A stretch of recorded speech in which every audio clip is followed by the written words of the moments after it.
प्रिय छात्राः, आज हम विषयः संस्कृत कक्षा अष्टमी षष्ठः पाठः महाकविः कालिदासः इस पाठ की पढ़ाई करेंगे।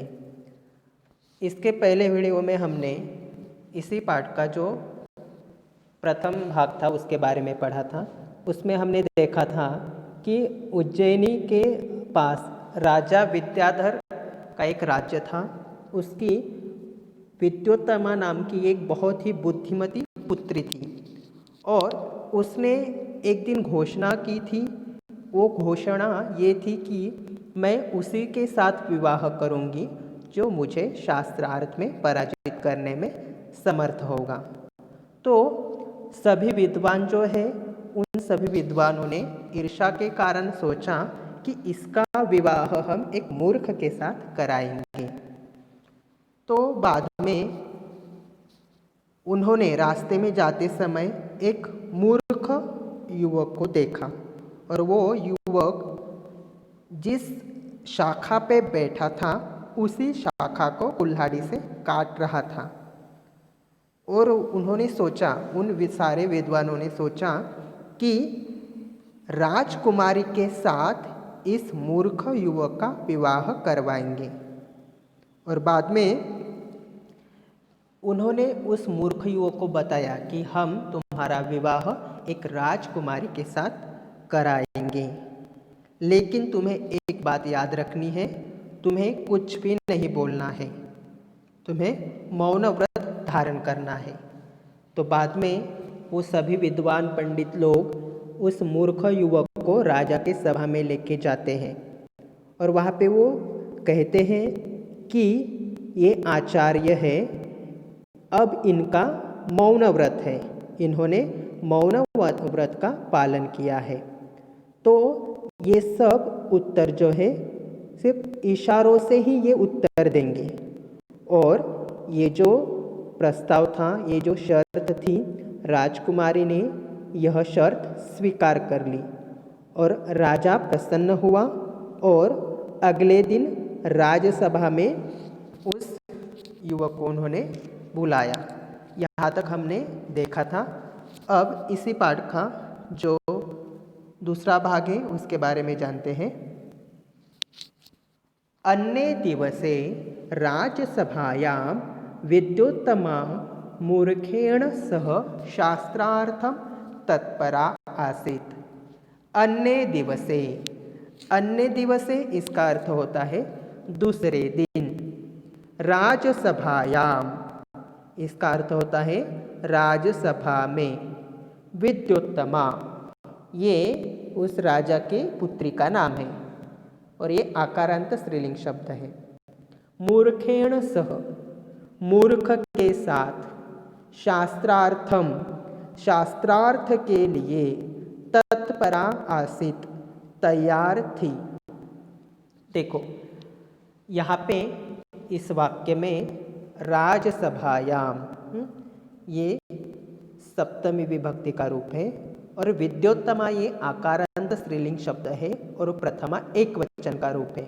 मूर्खेण तृतीया एक वचन का रूप है और सह ये अव्यय है। सह अव्यय का अर्थ होता है साथ। जब कभी भी वाक्य में सह अव्यय आता है तब उसके पहले तृतीया विभक्ति का ही शब्द रूप आता है। जैसे मूर्खेण ये तृतीया विभक्ति का ही रूप है। शास्त्रार्थम शास्त्र के लिए। तो इस वाक्य का हिंदी अर्थ एक बार देखते हैं। दूसरे दिन राजसभा में विद्योत्तमा मूर्ख के साथ शास्त्रार्थ के लिए तैयार थी। प्रथमम सा तम हस्तम प्रसार्य दर्शितवती। प्रथमम मतलब पहले। सा ये सर्वनाम है और ये विद्योत्तमा के लिए प्रयुक्त किया गया है। सा मतलब वह, सा ते ताहा प्रथमा। और तम इसका अर्थ होता है उसको।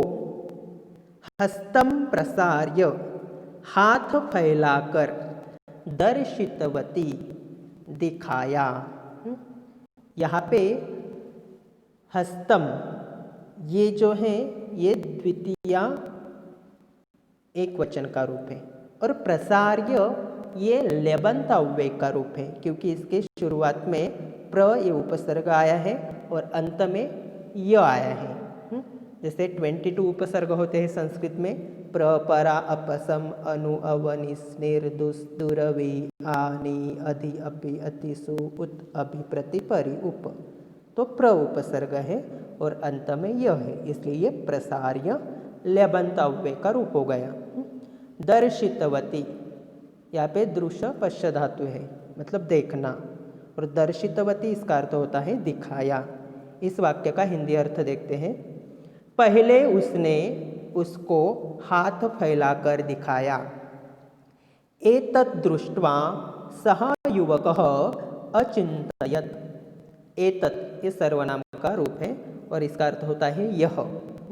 दृष्ट्वा दृश्य पश्य धातु है इसमें, और दृष्ट्वा इसका ये त्वांत अव्यय का रूप है और इसका अर्थ होता है देखकर, और दृश्य पश्य मतलब देखना। सह ये सर्वनाम का रूप है और पुल्लिंग के लिए इसका प्रयोग किया जाता है और ये उस युवक के लिए प्रयुक्त किया गया है।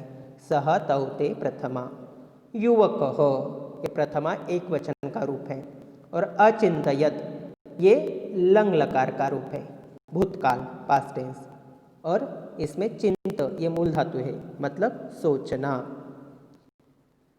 यह देखकर उस युवक ने सोचा, एषा तु चपेटिकां हन्तुं हस्तम दर्शयति। एषा मतलब यह, एषा ये सर्वनाम है और इसका प्रयोग स्त्रीलिंग के लिए किया जाता है। अगर कोई हमारे पास है स्त्रीलिंग में तो उसके लिए, जैसे एषा बालिका यह बालिका, एषा कन्या यह कन्या, एषा शिक्षिका यह शिक्षिका। तु ये एक अव्यय है, वाक्य पूर्ति के लिए इसका प्रयोग किया जाता है। चपेटिकाम ये द्वितीया एक वचन का रूप है, माला शब्द की तरह, मालाम चपेटिकाम। चपेटिकाम मतलब थप्पड़। हंतुम इसमें हन मूल धातु है, हन मतलब मारना, तो हंतुम ये तुमंत अव्यय का रूप है और हंतुम इसका अर्थ होता है मारने के लिए। हस्तम, हस्तम ये द्वितीय एक वचन का रूप है, हस्तम हाथ। दर्शयति दिखाती है, और दर्शयति इसमें लट लकार का प्रत्यय लगा है अंत में। तीतः अंति प्रथमः पुरुषः, दृश्य पश्य धातु है, दृश्य पश्य मतलब देखना, तो दर्शयति ये लट लकार का रूप हुआ। इस वाक्य का अर्थ देखते हैं। यह तो थप्पड़ मारने के लिए हाथ दिखाती है। सह ताम मुष्टिकाम अदर्शयत। सह मतलब वह अर्थात उसने, ताम मतलब उसको, मुष्टिकाम मुष्टिकाम मतलब मुट्ठी, अदर्शयत मतलब दिखाई। ताम ये सर्वनाम का रूप है और ये उस विद्योत्तमा के लिए प्रयुक्त किया गया है। और मुष्टिकाम, मुष्टिकाम ये द्वितीया एक वचन का रूप है, मालाम की तरह। और अदर्शयत ये लंग लकार है, भूतकाल का रूप है। इस वाक्य का अर्थ देखते हैं। उसने उसको मुट्ठी दिखाई। पंडिताः व्याख्याम अकुर्वन्।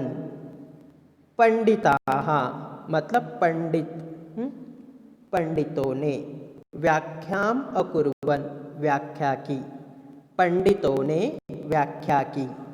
पंडिताः ये प्रथमा बहुवचन का रूप है और व्याख्याम ये आकारांत स्त्रीलिंग शब्द है, व्याख्या माला लता शब्द की तरह, और व्याख्याम ये द्वितीया एक वचन का रूप है। अकुर्वन् ये लंग लकार का रूप है, प्रथम पुरुष बहुवचन, और इसमें क्रू धातु है, क्रू मतलब करना, तो अकुर्वन् मतलब की। पंडितों ने व्याख्या की। अब क्या व्याख्या की उसके बारे में जानते हैं। भवती पंचभूतानि भवन्ति इति अदर्शयत्, परम आचार्यः संकेतयति यत् एकत्रीभूत्वा पंचभूतानि संसारस्य शरीरस्य च निर्माणं कुर्वन्ति। भवती ये सर्वनाम का ही रूप है और इसका प्रयोग स्त्रीलिंग के लिए किया जाता है। पंच ये संख्यावाचक विशेषण है। पंच मतलब 5 और भूतानि ये नपुंसकलिंग का रूप है, बहुवचन, जैसे वनम वने वनानि। भवन्ति इसमें भू भव धातु है। भू भव मतलब होना, और भवन्ति ये लट लकार प्रथम पुरुष बहुवचन का रूप है। इति अदर्शयत, अदर्शयत ये लंग लकार का रूप है, भूतकाल का। परम परंतु, शरीरस्य परम आचार्य, आचार्य इसका अर्थ आचार्य ऐसे ही रहेगा, और ये प्रथमा एक वचन का रूप है, आचार्य। संकेतयति मतलब संकेत किया, और ये लट लकार का ही रूप है, प्रथम पुरुष एक वचन। यत, यत यह अव्यय है, इसका अर्थ होता है कि। एकत्री भूत्वा, भू भव धातु है, भूत्वा में भू भव मतलब होना, और भूत्वा इसका अर्थ होता है होकर। एकत्री भूत्वा मतलब एकत्र होकर। पंचभूतानि 5 पंचभूत। संसारस्य शरीरस्य, संसारस्य और शरीरस्य ये दोनों भी षष्ठी एक वचन के ही रूप हैं। जैसे देवस्य देवयोः देवानां षष्ठी, शरीरस्य शरीरयोः शरीराणां षष्ठी, जैसे बालकस्य बालकयोः बालकानां षष्ठी। तो संसारस्य शरीरस्य ये दोनों भी षष्ठी एक वचन के रूप हो गए। और पंच महाभूत, जैसे पंच महाभूत किसे कहा जाता है मैं आपको बताता हूँ। जैसे पृथ्वी, आप, तेज, वायु, आकाश। पृथ्वी, आप, तेज, वायु, आकाश, ये पांचों मिलके पंचभूत होते हैं, ये भी याद रखो। च ये अव्यय है, उसका अर्थ होता है और। निर्माणम कुर्वन्ति, निर्माण करते हैं। कुर्वन्ति ये भी लट लकार का रूप है, और उसमें कृ ये मूल धातु है। कृ मतलब करना। अब पंडितों ने अर्थात विद्वानों ने जो व्याख्या की उसका एक बार हिंदी अर्थ देखते हैं। आपने पंचभूत होते हैं यह दिखाया, परंतु आचार्य ने संकेत किया कि पंचभूत एकत्र होकर संसार और शरीर का निर्माण करते हैं। अब इसके दूसरे परिच्छेद की पढ़ाई करेंगे। पुनः विद्योत्तमा एकम अंगुलम दर्शितवती। पुनः मतलब फिर, विद्योत्तमा ये आकारांत स्त्रीलिंग शब्द है, एक वचन का रूप है, प्रथमा एक वचन। एकम अंगुलम, एकम ये संख्यावाचक विशेषण है, और इसका प्रयोग नपुंसकलिंग के लिए किया जाता है। जैसे एकः पुल्लिंग, एका स्त्रीलिंग और एकम नपुंसकलिंग। अंगुलम मतलब अंगुली, दर्शितवती दिखाई। फिर विद्योत्तमा ने एक अंगुली दिखाई। सः मूर्खः अचिन्तयत्, सा कथयति यत् तव एकं नेत्रं स्फोटयिष्यामि। सः मूर्खः अचिन्तयत्, सः मतलब वह, और ये सर्वनाम है, इसका प्रयोग पुल्लिंग के लिए किया जाता है। अगर कोई हमसे दूर है तो उसके लिए। सः मूर्खः मतलब मूर्ख। अचिन्तयत् ये लंग लकार का रूप है, इसमें मूल धातु है चिंत मतलब सोचना। उसने सोचा मतलब उस मूर्ख ने सोचा। क्या सोचा? सा कथयति, साय सर्वनाम है, उसका अर्थ होता है वह। कथ मतलब कहना। यत कि, तव ये सर्वनाम है, तव मतलब तुम्हारी। एकम नेत्रम, एकम ही संख्यावाचक विशेषण है, नपुंसकलिंग के लिए उसका प्रयोग किया है। जैसे नेत्रम ये नपुंसकलिंग शब्द आया है इसलिए एकम नेत्रम। तो एकम ये विशेषण है और नेत्रम ये विशेष्य है। स्फोट इष्यामि मतलब फोड़ दूंगी, तो इसमें फ्यूचर टेंस लृट लकार का ये रूप है। और स्फोट इष्यामि ये उत्तम पुरुष एक वचन का रूप है, ये भी याद रखो। अब इस वाक्य का अर्थ देखते हैं। उस मूर्ख ने सोचा, वह कहती है कि तुम्हारी एक आँख फोड़ दूंगी। सह अंगुलद्वयं दर्शयित्वा अचिंतयत। सह मतलब वह, अर्थात उसने। अंगुलद्वयम, अंगुलद्वयम मतलब 2 अंगुलियाँ। दर्शयित्वा इसका अर्थ होता है दिखाकर, और दर्शयित्वा ये त्वांतव्य का रूप है क्योंकि इसके अंत में त्वा आया है। अचिंतयत यह लंग लकार भूतकाल का रूप है, उसका अर्थ होता है सोचा। आप चित्र में भी देख सकते हो कि उस राजकुमारी ने ऐसे एक अंगुली दिखाई है, और उस आचार्य मतलब उस मूर्ख युवक ने वहाँ पे हमें दिखाई देता है कि 2 अंगुलियाँ दिखाई है। आप चित्र में वो देख सकते हो। उसने 2 अंगुलियाँ दिखाकर सोचा, अहम तव 2 नेत्रे स्फोट इष्यामि। अहम ये अस्मत् सर्वनाम का रूप है। अहम आवाम वयम प्रथमा, अहम मतलब मैं। तव ये भी सर्वनाम है, तव मतलब तुम्हारी। द्वे ये संख्यावाचक विशेषण है, नेत्रे इसका। द्वे विशेषण और नेत्रे विशेष्य। और द्वे ये जो संख्यावाचक विशेषण है उसका प्रयोग यहाँ पे किया जो है वो नपुंसक लिंग में, क्योंकि नेत्र में नपुंसक लिंग शब्द है इसलिए, क्योंकि 2 संख्या का प्रयोग पुल्लिंग में द्वौ ऐसे किया जाता है, और स्त्रीलिंग और नपुंसक लिंग में सेम होता है द्वे द्वे। जैसे मैं आपको 1 to 4 नंबर एक बार बोल के दिखाता हूँ। जैसे एकः एकौ, एकः एका एकम, द्वौ द्वे द्वे, त्रयः तिस्रः त्रीणि, चत्वारः चतस्रः चत्वारि। तो द्वे यहाँ पे नेत्रे ये नपुंसक लिंग शब्द है इसलिए द्वे ये संख्यावाचक विशेषण यहाँ पे दिया है। स्फोट इष्यामि मतलब फोड़ूंगा। तो इस वाक्य का अर्थ देखते हैं। मैं तुम्हारी दोनों आंखें फोड़ दूंगा। पंडिताः च व्याख्याम अकुर्वन्, पंडित जो है उन पंडितों ने व्याख्या कर दी। अब देखो वो सिर्फ इशारे कर रहा है, क्योंकि उन्होंने पहले ही एक शर्त रखी थी कि इस आचार्य का आज मौन व्रत है, मतलब ये मौन व्रत का पालन करते हैं। तो ये सब उत्तर जो है सिर्फ इशारों से देंगे। तो जो वो इशारे कर रहा था वो गलत थे, मतलब उसका जो कुछ उत्तर था वो गलत था, लेकिन ये मूर्ख है, ये सभी के सामने ये बात नहीं आनी चाहिए, इसलिए ये विद्वान अपने तरफ से उसका जो झूठ है वो छुपाने के लिए वो व्याख्या करते हैं। क्योंकि अगर वो बोलता तो उसका जो मूर्खत्व है तो वो उसका मूर्खत्व सबके सामने आ जाता।